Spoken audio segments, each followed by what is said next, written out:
औज़ुबिल्लाहिमिनश्शैतानिर्रजीम बिस्मिल्लाहिर्रहमानिर्रहीम। नाज़रीन इकराम, राना नासिर अपने एक नए ब्लॉग के साथ आपकी खिदमत में हाजिर खिदमत है। उम्मीद है कि आप पसंद फरमाएंगे। नाज़रीन इकराम, सबसे पहले मैं सलाम करता हूँ उन अज़मत वाली उन बहनों को, उन माओं को जो अभी तक पाबंद सलासल हैं, लेकिन उन्होंने उफ तक नहीं की, बल्कि उन्होंने ये साबित किया कि हम आज के दौर में भी जो है वो वही हज़रत अस्मा की याद को ताज़ा कर सकती हैं कि जब कभी मुश्किल आती है तो हम अपने मर्दों के शाना बजाना खड़ी होती हैं। जैसा कि आपके इल्म है कि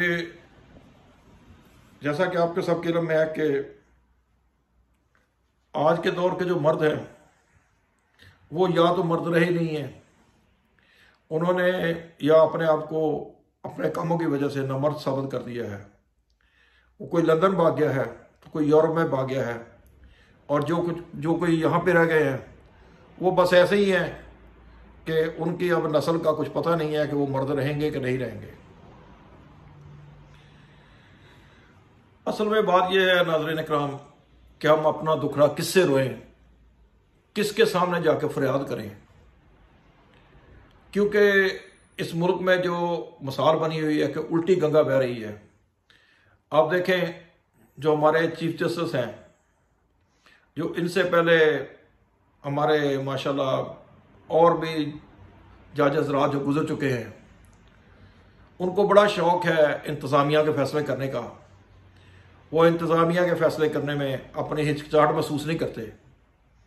और इसी तरह अब नई बात निकल आई है मार्केट में कि हमारे जो chief of the army staff हैं जनाब आसम मुनीर साहब, अस्सलाम वालेकुम हजूर, उन्होंने अब आपके मुल्क का जो वज़ारत ख़जाना है उसका काम संभाल लिया है। और अब पता नहीं ये सिलसिला कब तक जाएगा कि सिपा सलारी कौन निभाएगा, और जो मुल्क की एग्जेक्टिव पावर है वो पता नहीं किसके हाथ में जाएगी। बहरहाल ये ऐसा ही है कि जैसे मुल्क के मशहूर मरूफ दीन फरोश ने, जिसका नाम लेना भी मेरे ख्याल में, नाम लेने के बाद भी इंसान को शायद गुनाह महसूस होता है कि उसने अपनी दुनिया तो ख़राब की उसने आकबत भी ख़राब कर ली।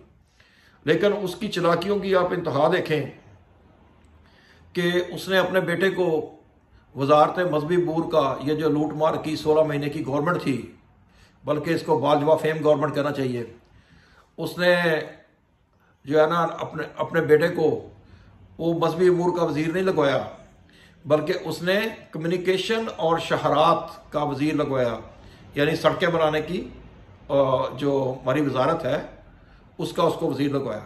वाह क्या बात, जाऊँ कुर्बान जाऊँ मौलाना साहब के और उनके मानने वालों के, कि जिनको अभी तक नहीं मालूम हुआ कि ये मौलाना नहीं है बल्कि फसाद की जड़ है।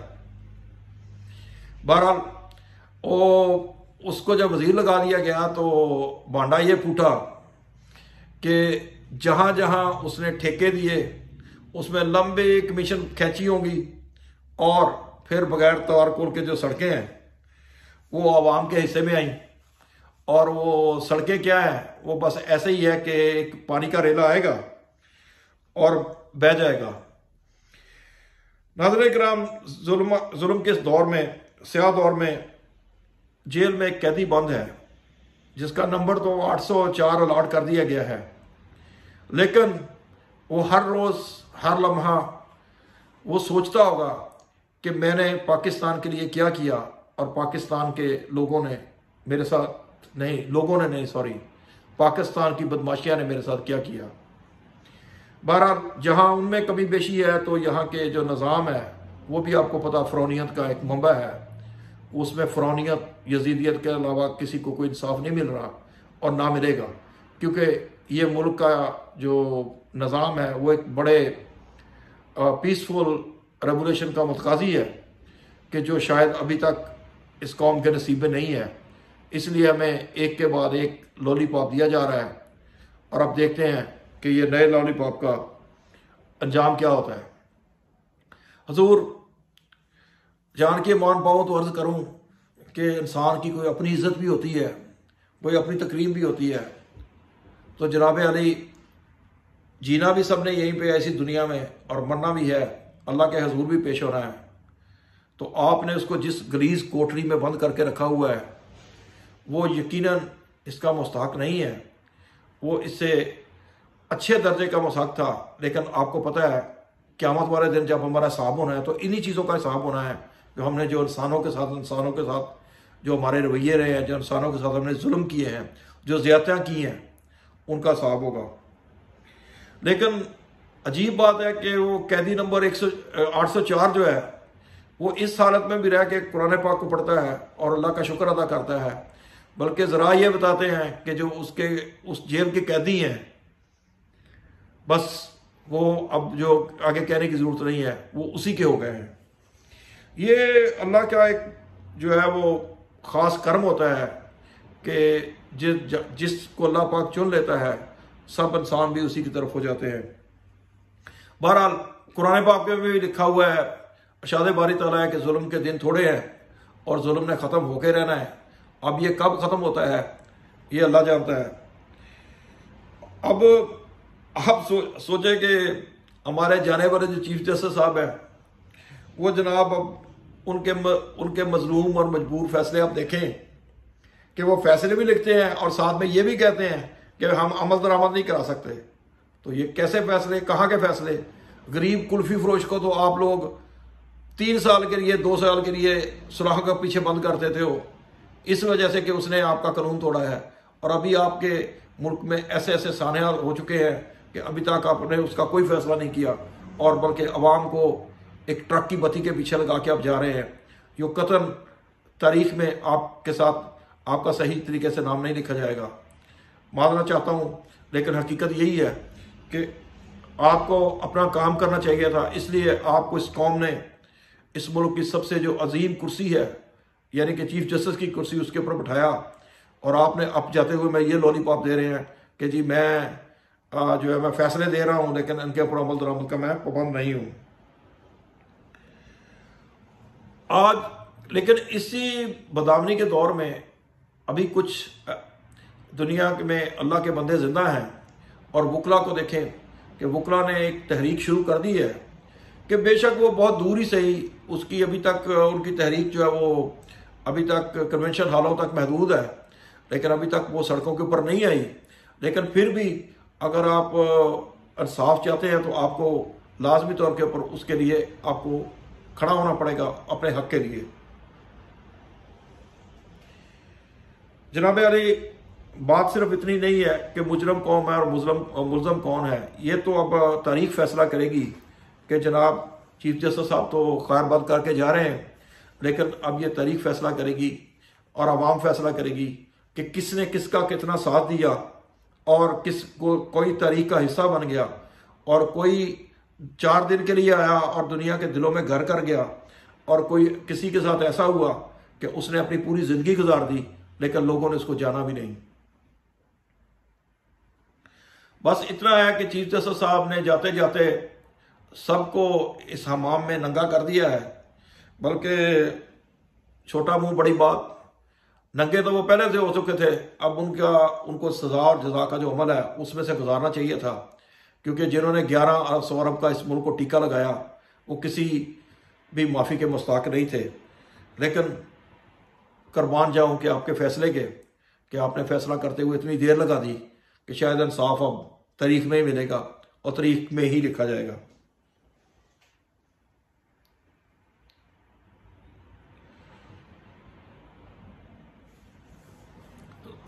नाज़रीन किराम, बात असल में इतनी होती है कि हमें जो कोई बात करनी होती है वो इतने एहतियात से करनी होती है कि हम सीधी बात नहीं कर सकते।